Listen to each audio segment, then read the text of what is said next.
ప్రజల కలలు నిజం చేయటమే ఇందిరమ్మ ప్రజాపాలన లక్ష్యమని తెలంగాణ డిప్యూటీ సీఎం భట్టి విక్రమార్క అన్నారు. కాంగ్రెస్ ప్రభుత్వం ఏర్పాటై నెల రోజులైన నేపథ్యంలో భట్టి విక్రమార్క స్పందిస్తూ అప్పుల ఊబి నుంచి తెలంగాణను గట్టెక్కించి ఆర్థిక వ్యవస్థను గాడిలో పెడతామని తెలిపారు. గత ప్రభుత్వ రాష్ట్ర ఖజానాను ఖాళీ చేసిందని, తమ ప్రభుత్వం వచ్చాక ఉద్యోగులకి 2వ తేదీన జీతాలు తమ ప్రభుత్వం ఇచ్చిందని చెప్పారు.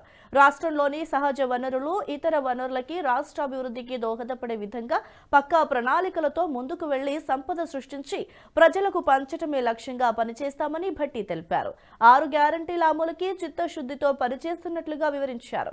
ఆర్థిక వ్యవస్థను గాడిలో పెట్టడానికి, నిష్ణాతులతో మాట్లాడడానికి తనకు ఎలాంటి భేషజాలాలు లేవన్నారు.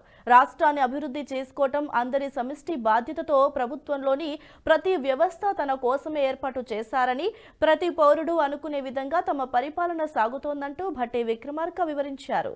ఈ వీడియో మీకు నచ్చినట్టయితే లైక్ చేయండి, 10 మందికి షేర్ చేయండి. అలాగే కామెంట్ల రూపంలో మీ అభిప్రాయాలను మాతో పంచుకోండి. Nationalist hub group of channels ను సబ్స్క్రైబ్ చేసుకుని తెలుగునాట జాతీయవాద జర్నలిజాన్ని ప్రోత్సహించండి. ఈ వీడియో కింద ఉన్న బెల్ ఐకాన్ పై క్లిక్ చేయడం మర్చిపోవద్దు.